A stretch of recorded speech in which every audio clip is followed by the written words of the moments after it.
प्यारे साथियों, मैथ के मैं टेट के लिए क्वेश्चन लेकर आया हूँ। क्वेश्चन आपके बहुत अच्छे हैं, पेपर में आ सकते हैं और पहले भी क्वेश्चन आए हैं।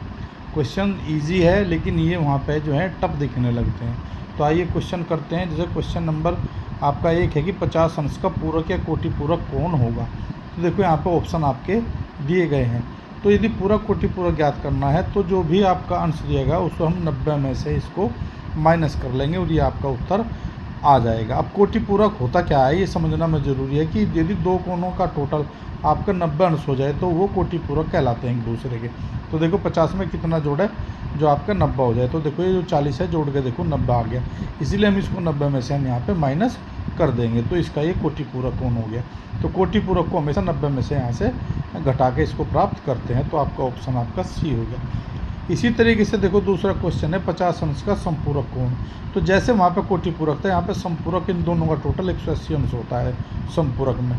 तो इसका अर्थ है कि 50 अंश में कितना जोड़ूँ मैं अब जो आपके 180 अंश हो जाए। तो इसका अर्थ है कि हम 180 में से इसको घटा लेंगे। तो यहाँ पे लिखेंगे संपूरक कोण, तो 180 अंश माइनस ये 50 इसमें से माइनस कर लेंगे तो अब देखोगे 130। तो 130 आपका इसका आंसर ए आ जाएगा। तो इस तरीके से हम क्वेश्चन कर लेंगे।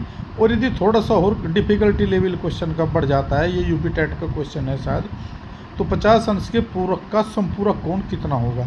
इसका अर्थ है कि क्वेश्चन के अंदर क्वेश्चन है तो क्वेश्चन को हम पूरा पढ़ लेना चाहिए हमको। कभी हम इसका 50 अंश का पूरक ही समझ लेते हैं या 50 का हम संपूरक कर लेते हैं। डायरेक्टली हम 50 में से 180 में से सीधा 50 घटा देंगे, ऐसा नहीं करना है आपको, तो आंसर गलत हो जाएगा। तो आपको पहले 50 का पूरक ज्ञात करना है, उसके बाद फिर आप संपूरक ज्ञात करते हैं। तो 50 का पूरक देख लो कितना होगा।